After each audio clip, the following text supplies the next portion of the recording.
하나님 말씀 보시겠습니다. 하나님 말씀은 누가복음 13장 31절부터 35절까지 말씀입니다. 하나님 말씀은 누가복음 13장 31절부터 35절까지의 말씀, 신약성경 118페이지입니다. 신약성경 118페이지 누가복음 13장 31절부터 35절까지의 말씀 찾으셨으면 제가 봉독하겠습니다. 곧 그때에 어떤 바리새인들이 나와서 이르되 나가서 여기를 떠나소서 헤롯이 당신을 죽이고자 하나이다. 이르시되 너희는 가서 저 여호에게 이르되 오늘과 내일은 내가 귀신을 쫓아내며 병을 고치다가 제3일에는 완전하여지리라 하라. 그러나 오늘과 내일과 모레는 내가 갈 길을 가야 하리니 선지자가 예루살렘 밖에서는 죽는 법이 없느니라. 예루살렘아 예루살렘아 선지자들을 죽이고 내게 파송된 자들을 돌로 치는 자여, 암탉이 제 새끼를 날개 아래 모음같이 내가 너희의 자녀를 모으려 한 일이 몇 번이냐. 그러나 너희가 원치 아니하여도다. 보라, 너희 집이 황폐하여 버린 바 되리라. 내가 너희에게 이르노니 너희가 주의 이름으로 오시는 이를 찬송하리로다 할 때까지는 나를 보지 못하리라 하시니라. 아멘. 이 시간은 누가복음 126번째 강의가 되었습니다. 너희가 원치 않았도다 라는 제목을 가지고 하나님 말씀 증거하도록 하겠습니다. 너희가 원치 않았도다.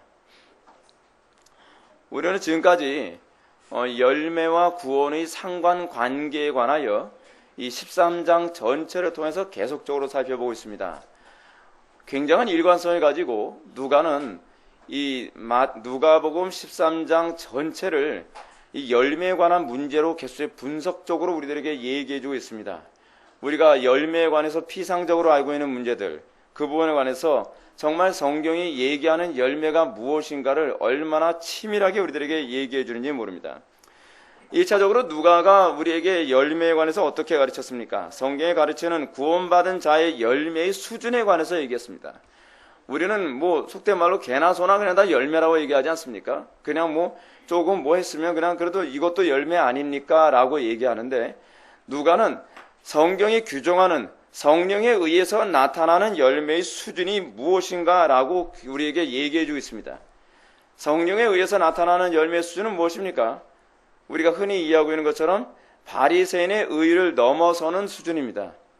그러지 않으면 성령의 역사라고 우리가 쉽게 얘기할 수 없겠죠.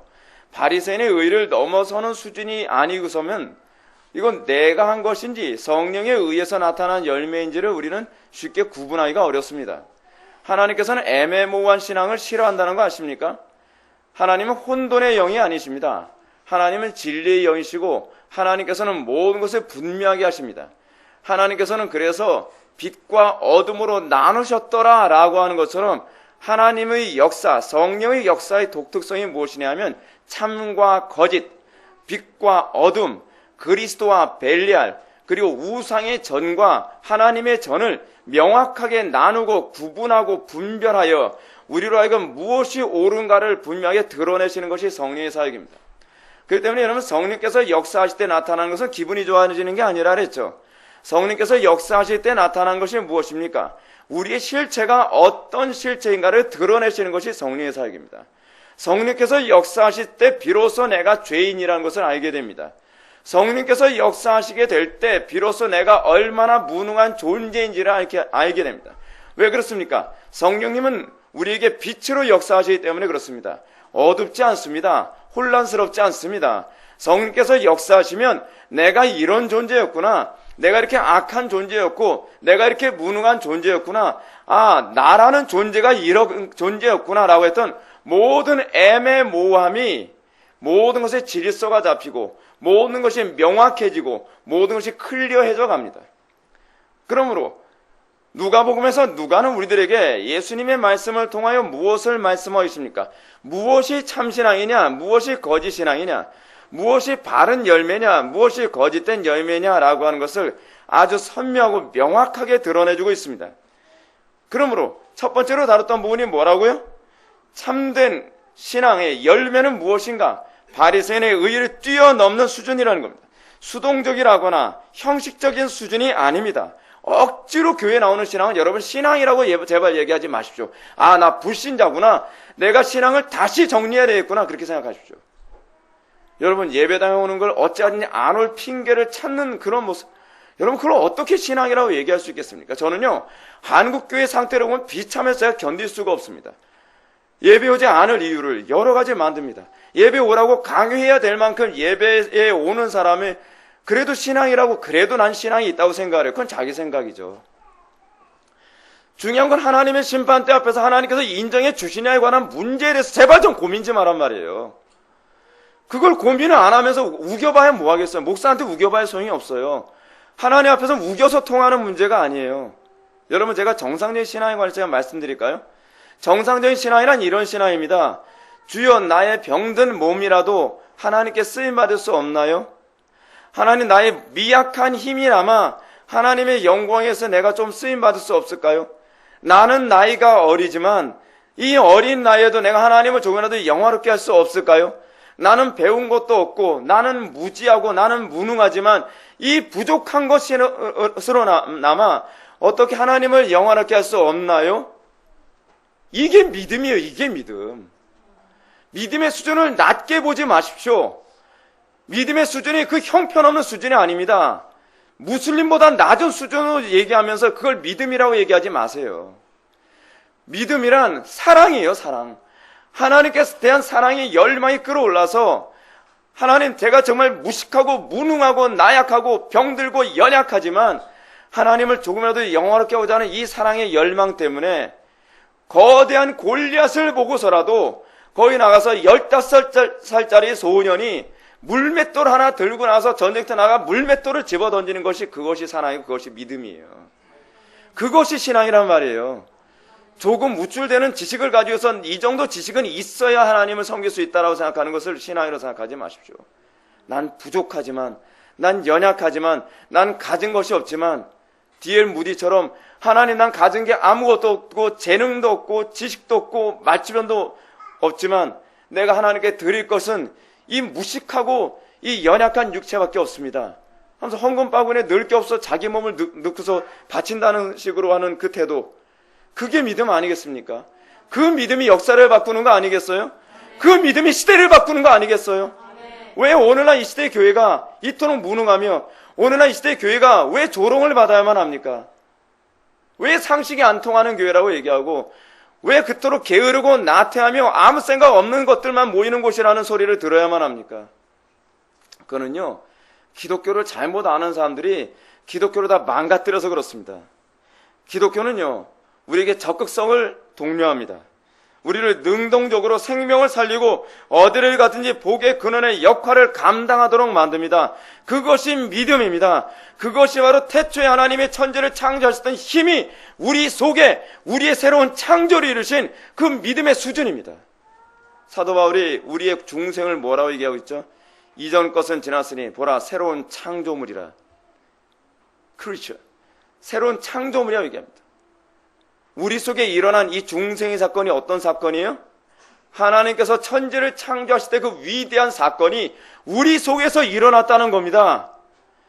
근데 우리 속에서 그 천지 창조의 사건이 일어난 그 위대한 사건이 일어났음에도 불구하고 신앙생활이 환경의 제약을 받고 우리의 여러 가지 그 문제의 제약을 받으면서 어쩔 수 없어요 라고 쉽게 항복하는 것이겠습니까? 성경이 그렇게 얘기합니까? 세상을 이기면 이것이니 너희의 믿음이라고 얘기하고 있지 않습니까? 찬송가의 가사도 믿음이 이기네라고 얘기하지 않습니까? 근데 우리는 그것이 다 거짓말같이 느껴집니다. 성경의 거짓말입니까? 아니면 우리의 신앙이 거짓말입니까?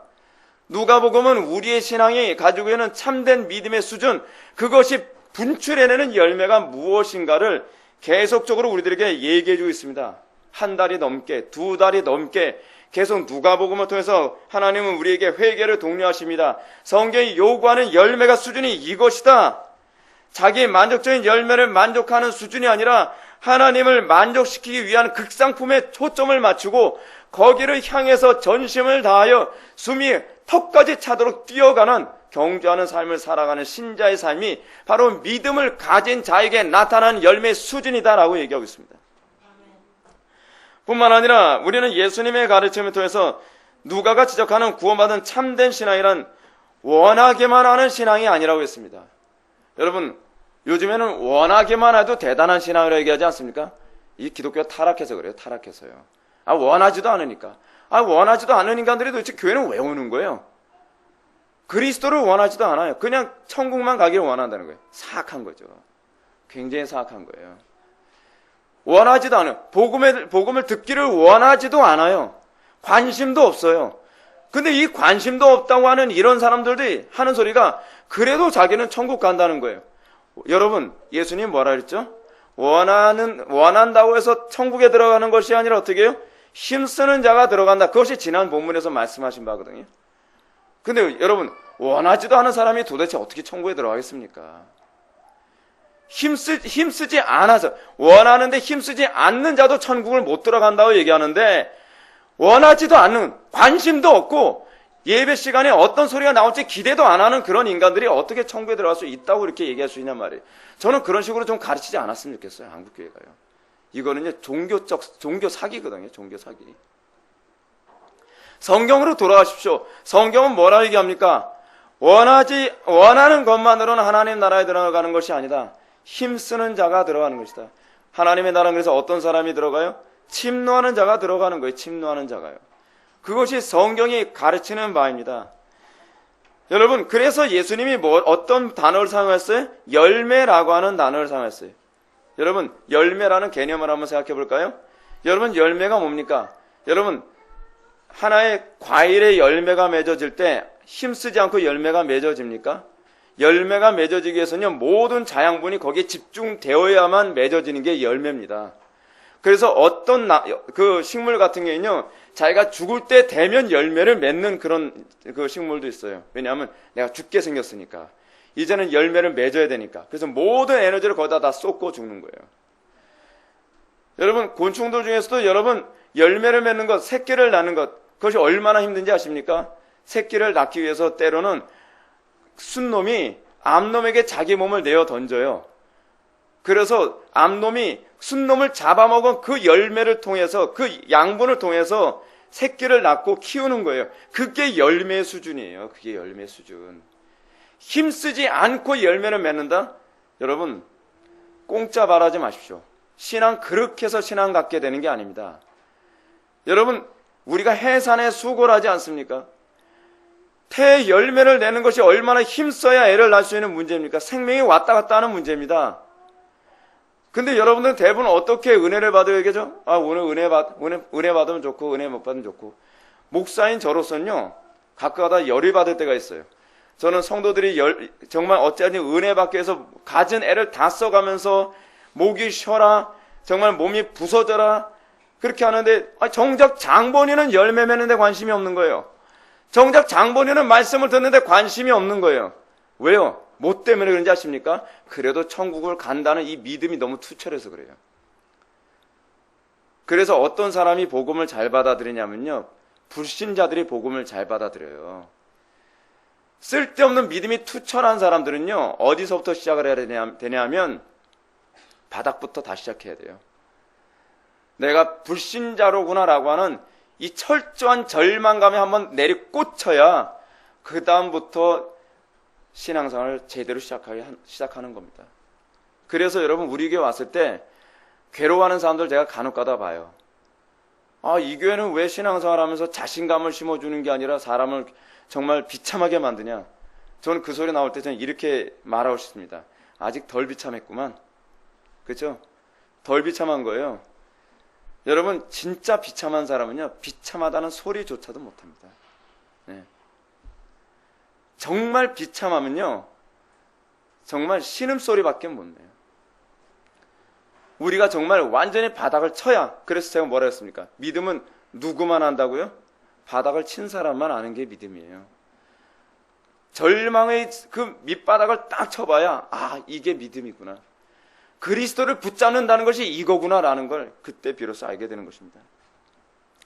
따라서 우리는 잠언의 가르침처럼 원하기는 하지만 힘쓰지도 않는 사람들을 향해서 잠언은 뭐라고 얘기하죠? 그 손을 그릇에 넣고도 입으로 올리기를 괴로워하는 이런 게으른 자들을 얘기하지 않습니까? 오늘날 교회 안에서 이런 사람들이 많지 않습니까? 구원받기는 다 원하죠. 은혜 받기는 다 원하죠. 근데 그 손을 그릇에 넣고서도 입에 올리는 게 괴로운 거고 씹는 게 괴로운 거예요. 그럼 어떻게 죽어야지 몇 수 있겠어요? 죽어야 돼요. 어쩔 수 없어요. 옛날에 제가 초등학교 때 읽었던 동화책이 기억납니다. 그 동화책에 이런 게으른 며느리에 관한 동화가 있었어요. 여러분 본 기억이 있는지 모르겠는데 며느리가 하도 게을러가지고 이 며느리가요 밥을 해먹질 않아요. 누가 해서 입에 집어넣어주지 않는 한 절대로 먹질 않는 거예요. 그러니까 자기 남편이 한양을 갔다 와야 되는데 자기 그 와이프가 제가 한양 갔다 온 사이에 잘못되면 굶어 죽게 생겼다는 거예요. 그래서 떡을 했어요. 떡을 해가지고서 이 며느리 주변에다가 떡을 넣고 그리고 입 주변에다가 떡을 이렇게 붙여놨어요. 그럼 갔다 왔어요. 몇 달 후에 딱 왔더니 굶어 죽었더래요. 왜 굶어 죽었나 했더니 입 주위에 있는 것만 이렇게 해서 먹고 주변에 있는 건 먹지 않아서 죽었다는 거예요. 여러분 그 교훈이 괜히 나온 교훈이 아닙니다. 그 동화가 괜히 나온 동화가 아니에요. 이게 인간의 수준이에요. 인간의 수준. 원하긴 하는데 배고프니까 얼마나 원했겠습니까?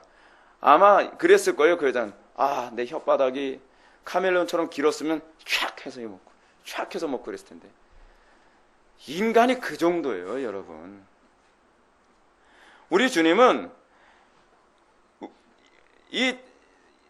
우리의 구원받지 못함에 관해서 얘기할 때에 뭐 때문에 구원을 못 받는다고 얘기하는지 아십니까? 오늘 결론적으로 얘기한다면 이거예요. 게으름 때문에.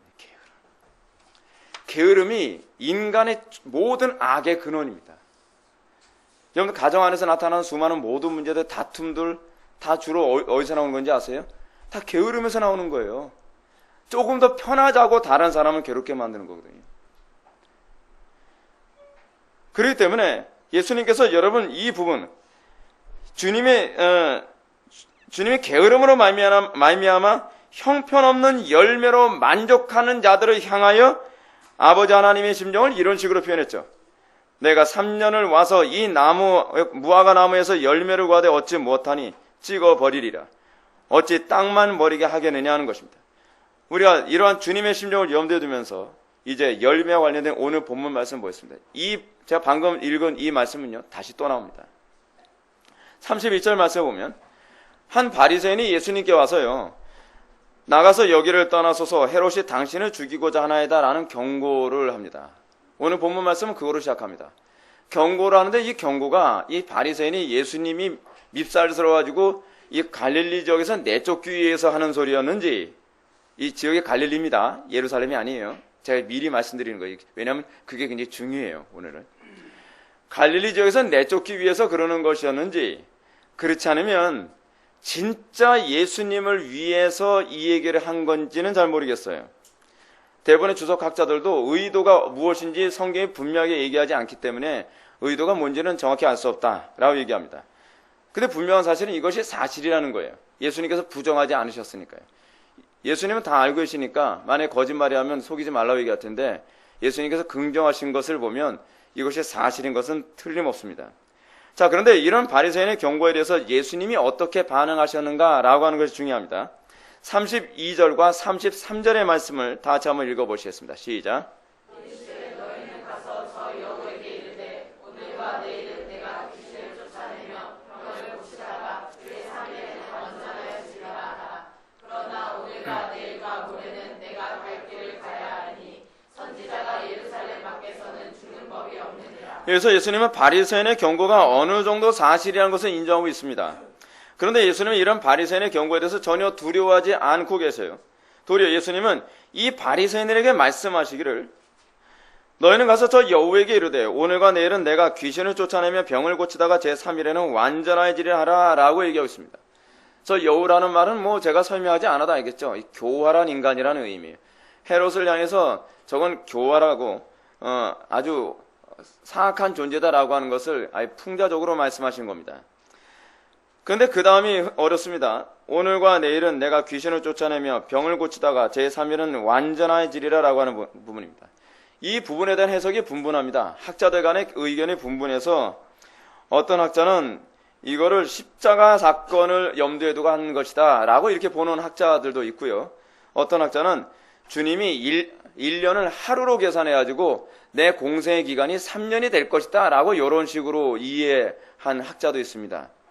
근데 J.C. 라일 감독 같은 경우는 이분은 어떻게 보냐면 이 표현이 경건적인 화법으로 이해해야 된다는 거예요. 근데 저는 이 부분에 동의를 해요. 즉, 이 표현은요, 단순히 짧은 기간을 가리키는 것으로서 내가 너희와 잠깐 동안 함께 있어 그동안의 헤롯의 위협을 두려워하지 않고 내 일을 계속하리라.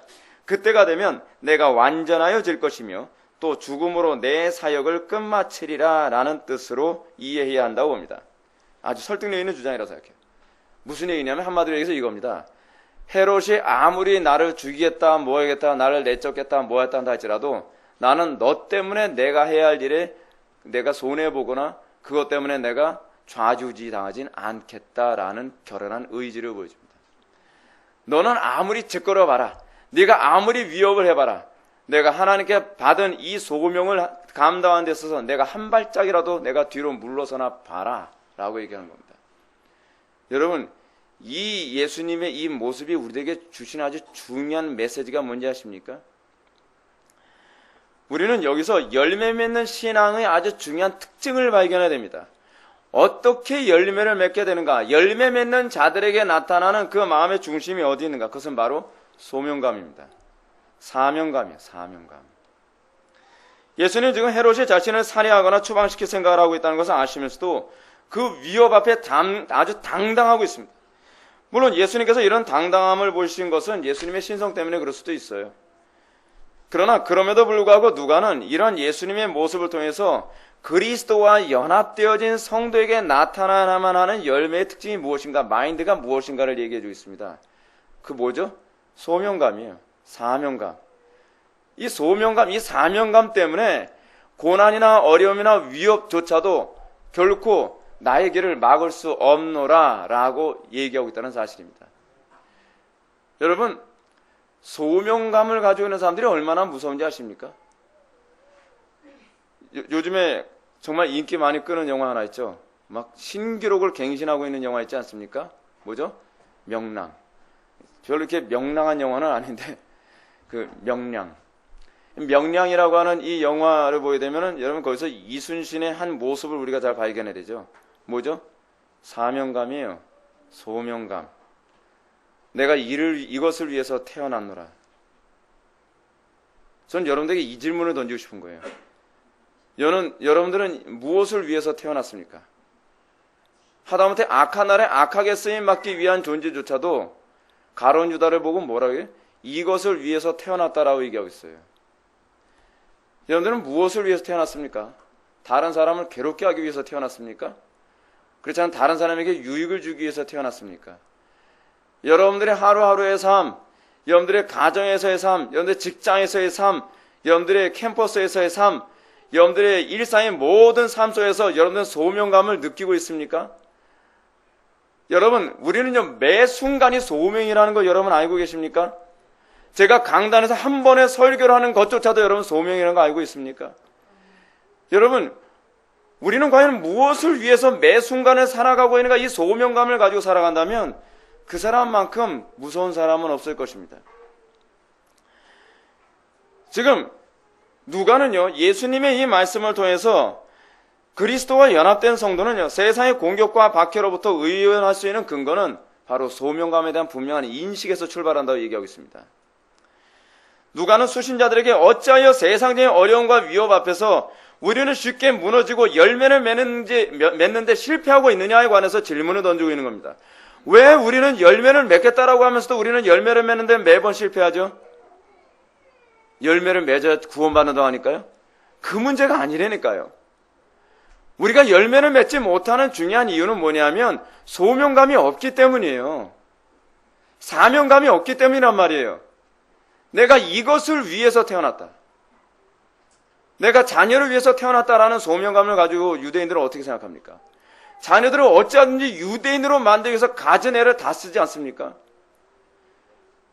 여러분, 오늘날 우리가 다시 한번 리와인딩 해야 될 문제가 뭔지 아세요? 종교개혁이 뭘 통해서 일어나는가에 관한 문제입니다.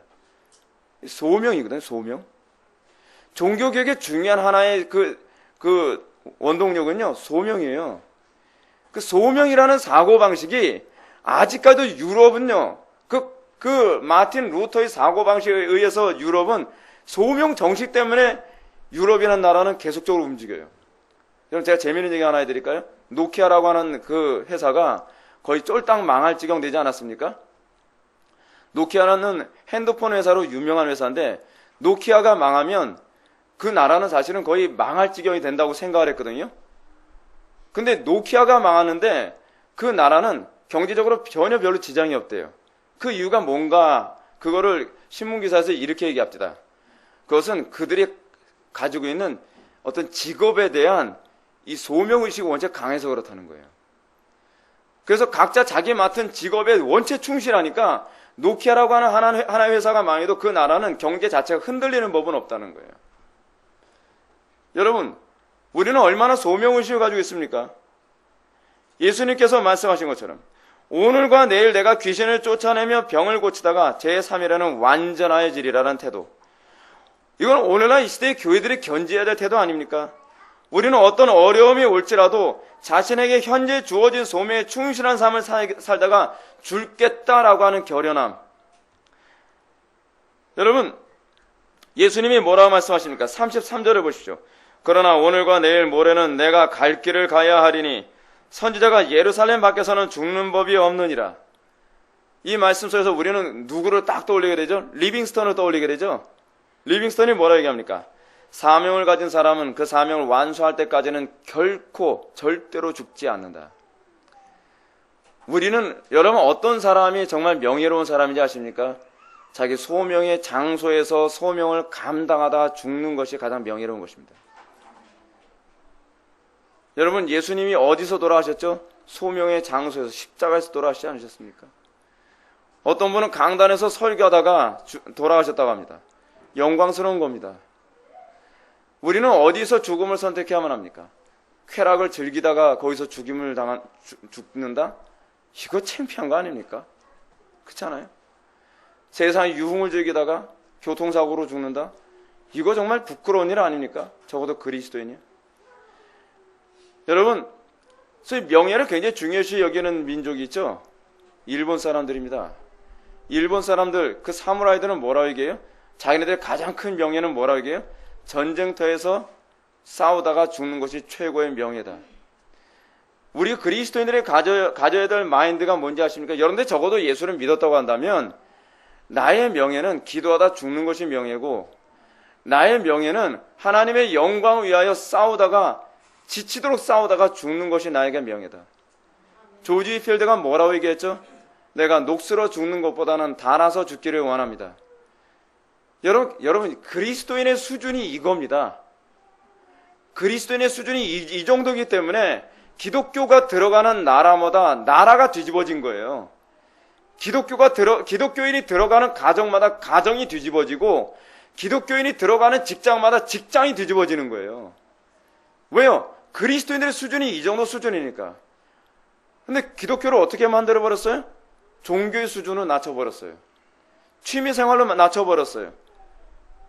그러니 기독교인들이 무슨 놈의 힘이 있고 기독교인들이 과연 뭘 할 수 있겠습니까? 물론 이 본문이 얘기하는 신학적인 의미는 이렇습니다. 크라케의 주장처럼 선지자임을 주장하는 사람은 언제나 예루살렘에 있는 사내들인 공의에 의해서 재판을 받을 수 있었다라는 의미예요. 예루살렘에서 죽는다는 얘기는 선지자들은 항상 사내들인 공의에서 재판을 받고 그것을 거짓이나 참여를 규정받고서 죽고 살고가 결정된다는 얘기거든요. 근데 이 말이 의미하는 바는 그거예요. 소명에 충실하게 살다가 죽겠다는 얘기입니다. 이 말씀을 통해서 우리가 정말 구체적으로 적용해야 될 바가 바로 그것입니다. 성도는 결코 죽음과 현실적인 어려움을 피하기 위해서 소명을 외면하지 않는다는 겁니다. 이것이 성도들로 하여금 이 땅을 살아가면서 열매를 맺게 만드는 원동력입니다. 성도는 결코 자신에게 주어진 소명을 외면할 수 없습니다. 왜냐하면 성도는 이 사명을 위해서 구원을 받은 존재이기 때문입니다.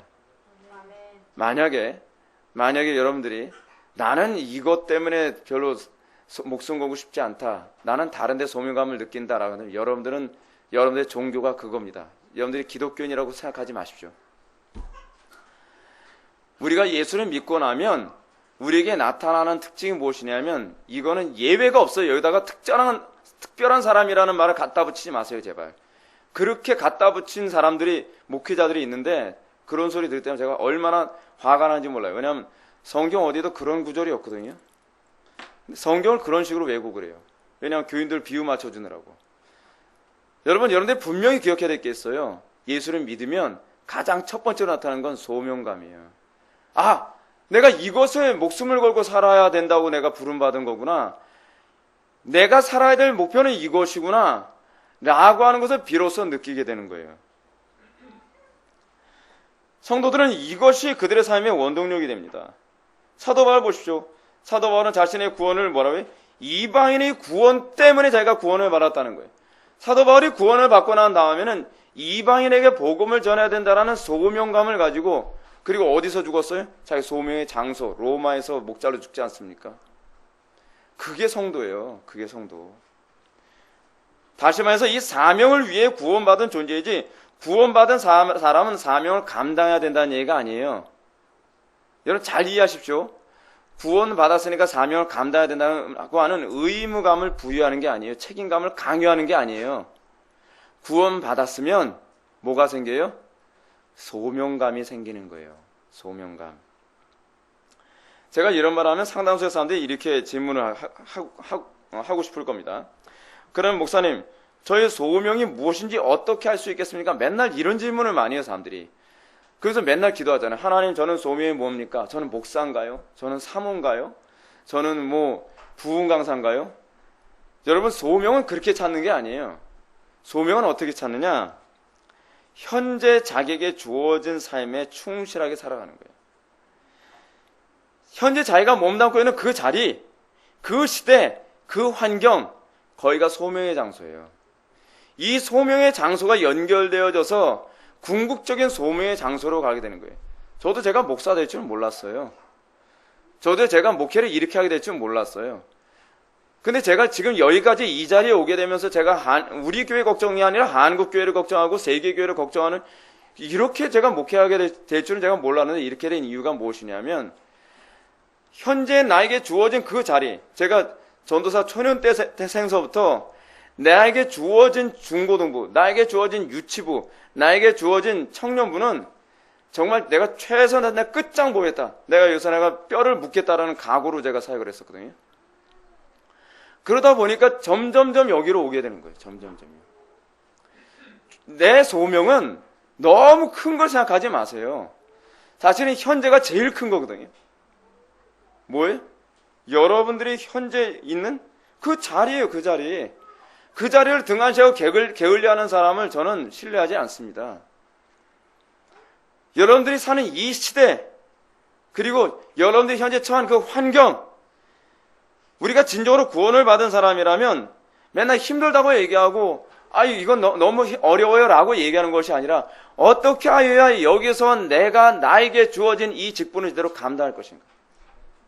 아버지는 아버지로서, 어머니는 어머니로서, 남편은 남편으로서, 아내는 아내로서, 학생은 학생으로서, 직장인은 직장인으로서, 그리스도인이면 그리스도인으로서, 여러분들이 몸담고 있는 이 교회에서 나는 내가 어떻게 유익을 끼치고 어떻게 하나님의 영광을 드러내며 어떻게 하여야 내가 이것에 부름받은 그 부름에 합당한 충실한 삶을 살 것인가를 고민하는 사람. 근데 여러분, 구원받지 못한 사람들의 공통점이 뭔지 아세요? 어떻게 해야 편하게 살까? 어떻게 해야 이 자리를 내가 피해 나갈 수 있지? 지긋지긋해. 정말 나는 왜 이렇게 사는지 모르겠어. 맨날 이 생각만 하는 거야, 맨날. 그 사람들의 소명은 뭐냐면요, 허구한 날 호의호식하고 잘 먹고 잘 사고 편안하게 살며 남부럽지 않게 살아가는 거. 소명이라고 얘기할 가치가 없죠. 근데 이걸 어떻게 그리스도인이라고 얘기해 줍니까? 성경적이지 않잖아요. 우리가 진정으로 구원을 받은 사람이라면 우리는 자신이 몸담고 있는 환경과 시대와 그 자리의 소명감을 느끼고 이것을 위해서 온몸을 던져야 한다는 소위 본능이라는 게 생깁니다. 본능. 이러한 소명감이 본능처럼 나타나기 때문에 구원을 받은 사람은 어디를 가든지 생수의 근원처럼 살아갑니다. 내가 남들보다 강하거나 남들보다 힘이 있거나 남들보다 지식이 있거나 남들보다 건강하거나 남들보다 뭐가 있어서 나 아니면 누가 하겠어? 그게 아니에요. 오히려 그런 사람들은 주로 교만해서 오히려 항상 그곳을 망치는 사람들이거든요. 내가 미약하지만, 내가 비록 병든 몸이지만, 내가 비록 가난하지만, 내가 비록 배운 것이 너무나 짧지만, 내가 비록 남들 보기에 초라하지만, 내가 비록 태어났을 때 손가락 3개밖에 없이 태어났지만, 내가 비록 태어났을 때 팔다리도 없이 태어났지만, 내가 비록 태어났을 때 말이 어눌하거나, 그렇지 않으면 내가 말을 할 줄 모르거나 앞을 못 보는 사람이거나 듣지를 못하는 상태로 태어났다고 했지만, 내가 어떻게 하나님을 영화롭게 할 수 있을까요? 어떻게 내가 있는 이 자리에서 어떻게 하나님을 영화롭게 하고 어떻게 내가 소금과 빛의 역할을 감당할 수 있을까요? 라고 고민하기 시작하는 것, 그것이 바로 믿음이에요. 믿음이 그렇게 위대한 겁니다. 그래서 그들이 들어가면요, 겉보기는 형편없는 사람임에도 불구하고 감동이 있습니다. 빛과 소금의 역할을 감당합니다. 화평케 하는 자로 살게 됩니다. 의무가 아니라 소금이 됐기 때문에 맛이 나는 것이고, 빛이기 때문에 빛이 뿜어져 나오는 것입니다. 이거는 존재의 특징을 얘기하는 거예요. 존재의 특징. 성도가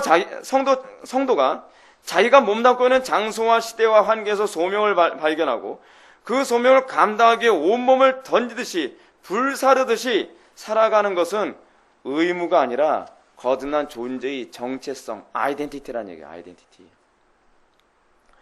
하나님의 백성으로 부름받은 성도는 자신의 소명의 장소를 그래서 외면할 수 없습니다. 그래서요, 예수를 믿고 나면 속된 말로 뭐가 바뀌냐면 운명이라는 게 바뀌어요.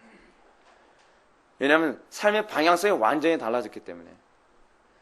그래서 예전에는 내가 이렇게 살 줄 몰랐는데 이렇게 살게 되는, 소위 운명이 바뀌는 것처럼 살아가요. 바울이 죽을 것을 알면서도 어디로 갔죠? 로마로 향했죠. 다 알고 있었어요. 예언한 자들이 얘기를 해줬으니까요. 근데 마치 불나방이 자기 몸을 불사르는 것이 자기의 소명인 것처럼 불 속을 향해 뛰어드는 것처럼, 사도 바울은 그 죽음의 장소로 나를 위해 슬퍼하지 말고 그냥 나를 위해서 기도해 주십시오 하면서 소명의 장소로 마치 자석에 이끌려 가듯이 그곳으로 가게 되는 것입니다. 오늘날 이 시대 그리스도인들 가운데 과연 이런 소명의식을 가지고 자기의 삶의 영역에서 살아가는 사람들이 얼마나 되겠습니까? 우리는 좀 깊이 생각해 볼 필요성이 있습니다. 성도들이 각자가 몸담고 있는 가정, 직장, 교회, 캠퍼스. 제가 지금 이거 보면은요, 제가 이 얘기를 하면서 제가 정말 속상한 게 뭐냐면, 오늘날 얼마나 많은 기독교들 부모가 가정을 내팽개쳐 버립니까? 자녀들에 대한 의무를 내팽개쳐 버리고 맙니까? 조금이라도 더 편하려고요, 편하는 데만 잔머리를 굴릴 줄 알았지, 어떻게 해야 이 아이를 더 그리스도인으로 만들까? 이 아이로 하여금 어떻게 더 하나님을 경외하는 아이로 키울까? 이 아이가 어떻게 하여 더욱더 위대한 하나님의 사람이 되게 만들까를 고민하고 지혜를 짜내고 힘을 쓰는 일은 별로 안 하는 거예요. 그냥 뭐예요? 옆에 붙은 혹덩어리처럼 생각하는 거예요. 요즘에 부모들이요. 가정이 소명의 장소입니다. 직장이 소명의 장소입니다. 마지못해서 돈벌이 때문에 직장을 다니는 것이 아니라 거기가 나의 소명의 장소라고 생각을 해야만 해요. 그래서 남들이 안 하려고 하는 애꿎은 일까지도 스스로 자꾸 서로 하려고 하고, 교회에 와서도 내가 과연 이 교회 안에서 나의 소명이 무엇인가? 나는 과연 무엇을 위해서 존재하는가? 이 교회에서 어느 날 갑자기 없어져도 별로 불편하지도 않은 존재? 여러분 좀 이거 비참하지 않습니까? 이 사람이 어느 날 이 교회에 왔다가 그냥 어느 날 없어져도 그 사람이 없어졌대? 있어도 없어도 뭐 별 불편함이 없고, 아니 오히려 있어서 불편하면 더 문제가 되는 거죠. 가정 안에서도 아이고 괜히 만났어, 이 소리 나오면 큰일 나는 거죠. 그죠? 우리가 직장에서도 저 인간은 직장 그만두지 않나? 이 소리 듣는다면 이걸 과연 그리스도인이라고 할 수 있겠냐 말이에요. 그리스도인은요, 내가 이곳이 소명의 장소로 생각해서 자기 몸을 불나방처럼 던지듯이 살아가는 존재예요. 그래서 소금인 거예요. 그래서 빛인 거예요. 그래서 기독교가 위대하다는 소리를 들었던 거예요. 강력한 소명감을 느끼는 사람, 과연 이 시대 얼마나 되겠습니까? 만약 하나님께 부름받은 소명에 충실하게만 살아간다면 이 나라는 정말 엄청나게 빠른 속도로 변화될 겁니다. 물론 이건 우리가 이렇게 살아야만 한다고 하는 의무감을 강요하는 게 아니라 했죠. 이건 뭐라고 그랬어요? 저항할 수 없는 본능이에요. irresistible. 저항할 수 없는 이 본능이 우리 속에 있냔 말이에요. 이렇게 살면 내가 가난해질 수밖에 없는데, 이렇게 살면 내가 직장에서 고통받을 수밖에 없는데, 이렇게 살면 내가 고달플 수밖에 없는데 라고 하면서도 어떻게 해요? 자원하여 십자가를 지고 살아가는 성도들, 그 사람을 마태복음 5장에서 뭐라 해요? 복이 있는 자라고 얘기합니다. 복이 있는 자. 복이 있는 자란 말은 무슨 말이에요? 예수 믿는 자란 얘기예요. 구원받은 자라는 거예요. 그 안에 생명이 있는 자라는 거예요. 그래서 성도는 마치 연어가 거센 물살을 거슬러 올라가는 것을 의무로 여기지 않고 종족 번식을 위한 본능으로 여기는 것처럼, 성도는 날마다 이 악하고 음란한 세상을 거슬러 올라가는 이 고달픈 일을 하면서도 이것이 나의 본능이라는 것을 머릿속에서 지울 수 없는 존재예요. 이런 차원에서 누가는 우리들에게 질문을 던지고 있습니다. 우리에겐 왜 열매가 나타나기 위한 힘씀이 없습니까? 왜 우리는 굳이 거센 물살을 거슬러 올라가면서 알을 낳아야 한다고 하는 연어와 같은 의식이 우리에게 왜 나타나지 않는 것입니까? 누가는 그 이유를 바로 새롭게 된 본성의 문제라고 우리들에게 질문을 던지고 있는 겁니다. 그러면 이 본성의 변화, 다시 말해서 거듭난 것과 아울러 생각해 볼 문제가 무엇이겠습니까? 그것은 중생, 즉 구원이 우리의 힘으로 되는 것이 아니라고 하는 변명이에요. 제가 변명이라고 얘기하는 말을 잘 귀담아 들으십시오. 제가 이 얘기를 하면 항상 이런 얘기를 해요. 사람들이 속으로, 겉으로는 얘기 안 하죠. 뭐라고 그러죠? 그래도 하나님 주권이잖아요. 하나님께 나를 구원시키지 않고 하나님께 나를 거듭나게 하지 않았는데 어떻게 해요? 내 마음대로 되는 게 아니잖아요. 중생이 우리의 힘으로 되지 않는다는 말은 사실이면서 동시에 변명이라는 걸 알고 계십니까? 이런 사실을 누가는 예수님의 말씀을 다음같이 인용하면서 가르치고 있습니다. 34절의 말씀을 다 같이 읽겠습니다. 시작.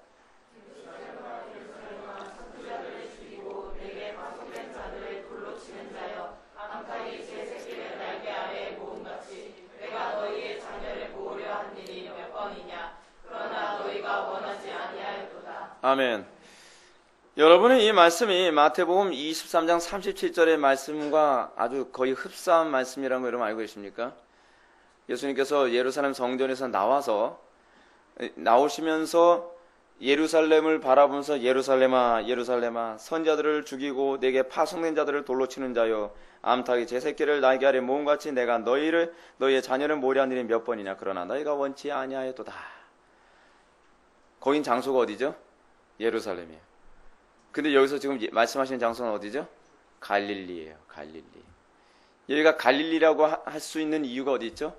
헤롯이 당신을 죽이려 합니다라고 했기 때문에 그래요. 헤롯의 통치 영역이 어디까지예요? 갈릴리이기 때문에 그래요. 갈릴리. 만약에 예수님이 갈릴리가 아니라 예루살렘에 있다면 이 한 바리새인이 예수님께 이런 얘기는 하지 않았을 거예요. 왜냐하면 갈릴리 영역 밖에 있었으니까. 근데 지금 예수님은 갈릴리 영역에서 똑같은 말을 하고 계신 거예요. 사실은 같은 말을 반복하고 계신 거예요. 같은 말을요. 어떤 학자들은 누가가 의도적으로 자신의 주장을 분명히 하기 위해서 여기서 하지도 않은 말씀을 마치 여기서 한 것처럼 편집해서 넣었다라고 그렇게 생각하는 사람들이 있는데, 라일 감독은 이걸 무리한 해석이라고 얘기합니다. 그렇다면 우리 주님께서 예루살렘도 아닌 곳에서 이런 표현을 사용하신 이유가 무엇이겠는가? 이 예루살렘이라는 명칭을 유대 민족이라고 하는 포괄적인 개념으로 지금 얘기하고 있는 거예요. 더 포괄적으로 얘기하면 누구를 얘기하는 거죠? 여러분들 자신이고 우리예요. 오늘날 이 시대 기독교예요. 이 시대 그리스도인들. 제가 이렇게 바꿔서 한번 읽어볼까요? 교회들아, 그리스도인들아, 선지자들을 죽이고 내게 파송된 자들을 돌로 치는 자요, 암탉에 제 새끼를 날게 하려 모음같이 내가 너희의 자녀를 모으라는 일이 몇 번이냐. 그러나 너희가 원치 아니하였도다. 여러분, 우리들에게 그렇게 말씀하고 계신다고 들리지 않습니까?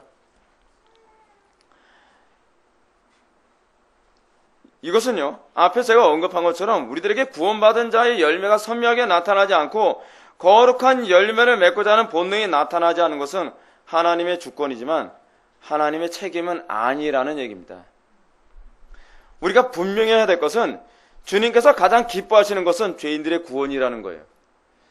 또 우리가 분명히 알아야 될 것은 주님은 아무도 멸망치 않고 다 회개하기를 원하신다는 사실입니다. 믿습니까? 그렇기 때문에 주님은 유대인들을 향해서 모든 핍박과 공격과 모욕과 저항을 당하면서도 뭐예요? 끊임없이 복음을 전하는 거예요. 그렇게 자기에게 저항을 하는데도요. 오늘 본문 말씀처럼 선지자들을 죽이고 내게 파송된 자들을 돌로 치는 자들을 향해서 예수님은 암탉의 제 새끼를 날개 아래 모음같이 유대인들을 모으려 하지 한두 번이 아니었어요. 끊임없이 회개를 촉구하고 내 품으로 돌아와라. 돌아오면 살 길 열린다. 돌아오기만 해라. 근데 돌아오질 않은 거예요. 주님은 수천 년 동안 선지자들을 보내가면서 인내하시며 돌아오라고 손길을 보내신 분이 주님이에요. 여러분, 하나님께서 몰인정하셔가지고 여러분들 조금 잘못되다 그냥 막 지옥으로 막 보내시는 그런 하나님이 아니십니다. 문제는 우리가 하나님을 자꾸 그런 식으로 오해하고 있다는 게 문제예요. 주님은 수많은 기사와 이적과 탁월한 말씀을 전함에도 불구하고 믿지 않은 유대인을 향해서 어떤 태도를 하셨습니까? 안 믿었지? 그러니까 지옥 가는 놈들 이 자식들아. 그렇게 하지 않았단 말이에요. 한탄하셨어요. 한탄하셨어요. 때로는 이상히 여기도 하셨어요. 그리고 때로는 슬퍼하시기도 하셨어요. 여기서 눈물을 흘리셨다고 얘기했어요. 마태복음에서는요. 이 부분에 대해서 제이시 라이 감독의 말을 인용해 봅시다. 라이 감독이 이렇게 말합니다. 마음이 완고하여 불신앙을 고집하며 또 그리스도의 뜻을 받아들이지 못하는 바로 그 점이 죄인들에게 영벌을 가져다주는 직접적인 원인이다. 그리스도께서 저들의 구원받기를 원하시지만 그들 스스로가 구원받기를 거절하고 있는 것이다. 이런 라이 감독의 지적은요, 요한복음 5장 40절의 말씀을 떠올리게 합니다. 요한복음 5장 40절 말씀 봅시다. 너희가 영생을 얻기 위하여 내게 오기를 원치 아니하였도다. 문제가 뭡니까? 원치 않았다는 게 문제예요. 원치 않았다는 게. 여러분, 원치 않았다라는 말씀이 납득하기 어렵게 여겨질 겁니다. 원치 않는다니 이게 무슨 말입니까? 원해요. 아니, 구원받기 원치 않은 사람이 어디 있어요? 틀림없이 원합니다 라고 얘기할 겁니다. 수많은 사람들이 진정으로 원함에도 불구하고 회개의 열매가 나타나지 않는다고 토로하는 경우가 얼마나 많습니까? 그러나 이러한 사실은요, 진정한 의미에서 회개에 합당한 열매를 맺지 못하는 사람들은 원치 아니하였도다라는 주님의 말씀에 동의해야만 합니다. 왜냐하면 진정으로 영생을 얻기 위하여 주님 오기를 원했다고 한다면 그는 성경이 요구하는 가르침에 어린아이처럼 반응하는 것이 타당하기 때문에 그렇습니다. 그러나 구원받기를 원한다고 하면서도 주님께는 오려하지 않는 경우가 얼마나 많습니까? 꼭 그렇게까지 살아야 되나요? 여러분들은 아마 제가 이렇게 오늘 설교하는 설교 들으면서 너무 높은 수준으로 설교를 한다고 생각하면서 여러분들 속에 이런 생각하는 사람들도 아마 있을 겁니다. 꼭 그렇게까지 살아야 되나요? 꼭 그렇게 힘들게 살아야만 천국 가나요? 착각하지 마십시오. 저는 여러분들에게 천국 가는 걸 얘기하고 있지 않습니다. 그리스도인의 정체성을 얘기한 거예요. 또 천국을 떠올리는 사람이 있다면 애석한 일입니다. 하나님을 기쁘시게 할 마음이 없군요. 하나님을 영화롭게 할 마음이 없는 거예요. 여전히 여러분들 마음속에는 천국밖에는 관심이 없군요. 하나님은 여전히 여러분의 관심 바뀌고 그리스도는 여러분들의 관심 바뀌어요. 그러니까 여러분들은 그리스도께 오기 싫어하는 거예요. 중요한 건 구원이 뭡니까? 그리스도께로 가는 거거든요. 근데 그리스도께로 가기를 원치 않아요. 뭘 원해요? 천국을 원하고 있는 게 문제예요. 지금 요한복음은 뭐라 얘기합니까? 영생을 얻기 위해서 내게 오기를 원치 아니하였도다. 얼마나 많은 사람들이 영생을 원하는데 그리스도께로 가는 건 원치 않아요? 영생을 원하는데 그리스도와 동행하며 그리스도와 한 몸을 이루며 그리스도와 항상 같이 기뻐하고 주님께서 원하시는 일을 하며 주님을 기쁘시게 해드리는데 얼마나 관심이 없습니까? 내게 오기를 원치 아니하였도다. 주님께로 가기를 원치 아니하니 당연히 구원받지 못하는 것이죠. 구원받지 못하는 건 주님의 책임이 아닙니다. 여러분들이 원치 않았기 때문이에요. 그것이 성경의 가르침입니다. 여러분들이 주님께 가기를 원치 않아요. 그렇기 때문에 구원받지 못하는 문제라고 책망하고 있는 거예요. 하나님께 탓할 게 하나도 없어요. 난 세상이 좋은 거예요. 나는 돈 벌는 게 좋은 거예요. 난 쾌락이 좋은 거예요. 세상에 부귀와 명예와 행복이 좋은데 내가 왜 그리스도께로 갑니까? 천국은 가고 싶지만. 그러니 열매가 안 나타나죠. 그러니까 허구나 예배드리는 모습이 이 모양 이 꼴인 거죠. 그렇지 않습니까? 여러분, 제가 질문 한번 던져볼까요? 여러분들은 어찌하든지 그리스도께로 가기 위해서 모든 에너지를 다 쏟습니까? 아니면 어쩔 수 없어, 계속적으로 그리스도와 같이 동의하지 않을 명분을 계속적으로 찾아내는데 모든 지혜를 다 짜내지 않습니까? 제가 오늘날 그리스도인을 보면서 느끼는 그 교활함과 이 탄식스러움이 뭔지 아세요? 자기 욕심을 채우기 위해서는 모든 지혜를 다 짜내. 얼마나 머리가 좋은지 몰라요.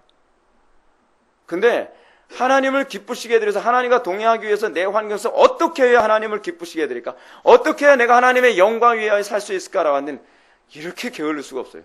잠깐 조금 생각하고 아야 안 돼, 어쩔 수 없어, 스톱. 하나님도 아실 거예요. 이해하시겠지? 이해 못해요. 왜냐하면 그 환경은 하나님이 주셨으니까요. 근데 우리는 원했다고 생각을 해요. 아니요. 영생을 얻기 위해, 영생은 원했을지 모르나 주님께 오기로는 원치 않았습니다. 주님께 오기를 진정으로 원한다면 어린아이처럼 순종하고 더하거나 감하지 아니하며 하나님 말씀에 온전히 복종한 태도를 견져야 될 것입니다. 그리고 지난 시간에 제가 말씀을 전했던 것처럼 힘쓰게 될 것입니다. 힘쓰는 것이 원하는 사람입니다. 따라서 주님의 품 안으로 들어가기를 거부한 사람들을 향한 주님의 심판에 대한 경고는 너무나도 준엄합니다. 뭐라고 경고하십니까? 35절 말씀은 다 같이 한번 읽어봅시다. 시작.